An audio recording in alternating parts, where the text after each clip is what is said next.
Hi guys, welcome to my channel. Today I wanted to start a new series on sister locks. I wanted to do a sister locks 101 series. This would be the videos that people would look for, trying to answer questions that they have before they really dive into the journey itself.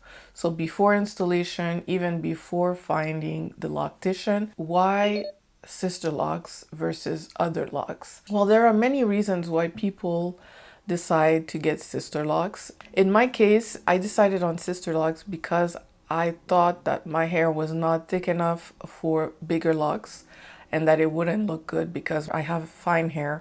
So my hair has always been really close to my head.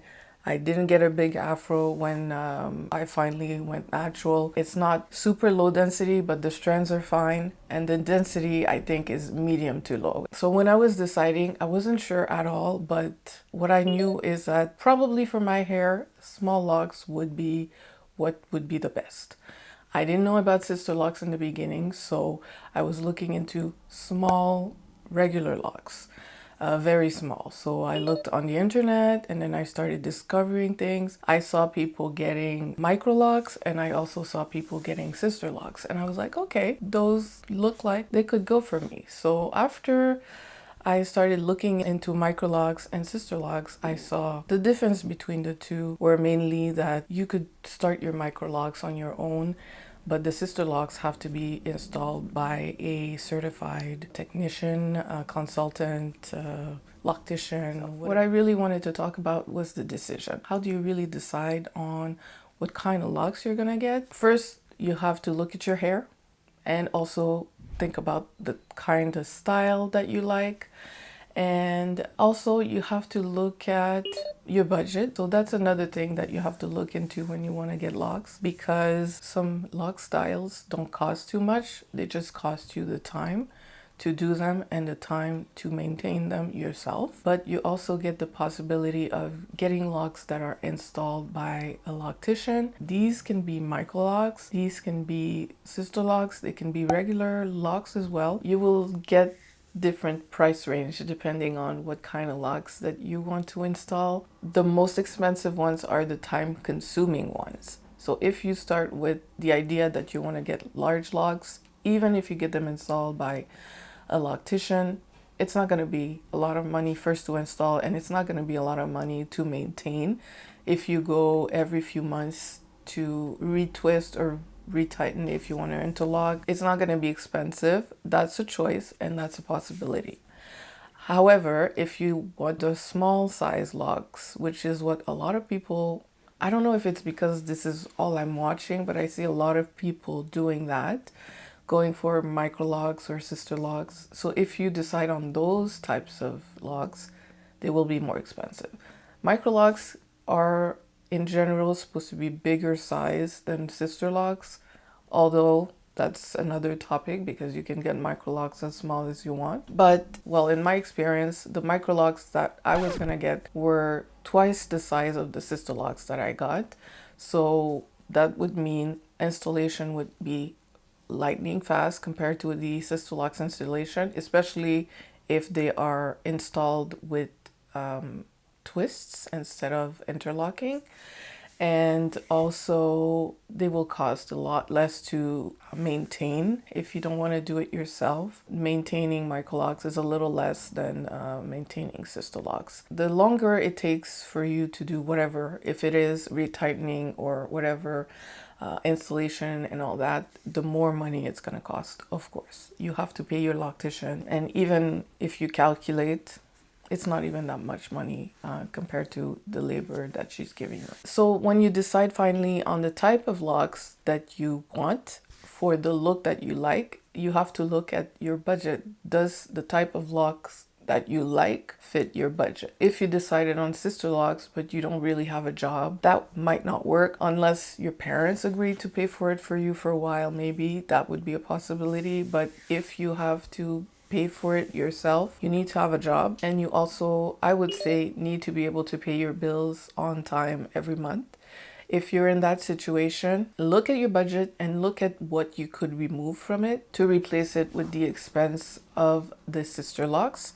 In my case, I'm not a big time shopper, but I do have little things that I like to splurge on. I used to do my nails like pretty regularly at the nail salons, the gel overlays with the gel polish and all the things. I used to go every other week or every 3 weeks at the salon and do my nails there.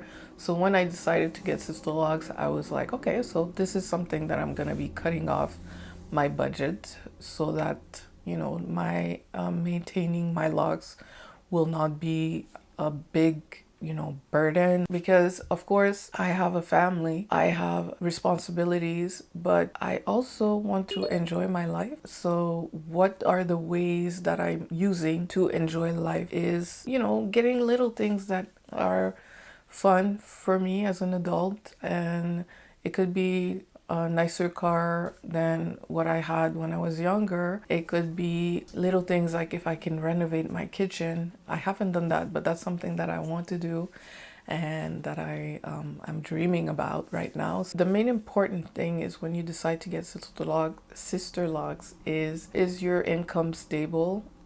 Are you paying your bills on time? And can you remove something from your budget to make space for the Sisterlocks? 5 years ago, I wouldn't have been able to do it. But now my situation is better, and I think that if getting Sisterlocks was something that was going to make me happy, make me de-stress, and give me kind of like I would say something good in my life, I'm totally for it. For me, it was definitely worth it. So if your finances allow you to do it, I would definitely encourage you, even if people are going to be judging you, quote unquote, because of that decision. I mean, you judge people yourself for things that they decide. You don't want to do it, but it happens. It's human. Don't feel bad about what people say about what you decide to do with your hair and your money. You could have been like I used to spend your money $100 per week at Walmart for nothing, for no value at all, or $100 at Walmart and then another $100 or $50 at the beauty supply store regularly, which I don't do anymore either. You spend money that you have and like funneled it to something, a project, even if it's a personal project that brings you value, like your beauty. I'd say it's worth it. It's the same with people who decide to get plastic surgery. They get judged for that too. The money that they spent on it and the vanity maybe that comes with the fact that you did plastic surgery. But as a mom of three, I understand why people do plastic surgery for certain things. And I guess if I could afford it, I would have thought about it. After you've decided that, yes, you can deal with the expense. So that means you have money aside, or you can get money aside for the installation, because you have to give it to her, the whole thing, on the same day. You have to give the installation money on the installation. And so I would say deciding on the Sisterlocks is pretty much what it is. It's you making sure you have the money, making sure the style will be something that you like. And I've said this before, if you're not sure but you're thinking about getting Sisterlocks, and in the end, a few months after, you realize, oh, they're too small for me, at least you can combine, which is one of the great pros of getting the smaller locks. It's easier to combine, because if you get the bigger locks and you decide, oh, they're not for me, then you have to comb them out and start over. Next video, I will be talking about how you find a consultant. After you've made the decision, you've looked at all the Pinterest pictures, all the YouTube videos of the girls talking about their hair and how it is, and you're sure, you're dead certain this is what you want to do. The next thing you have to do is find a consultant in your area. So that will be next video.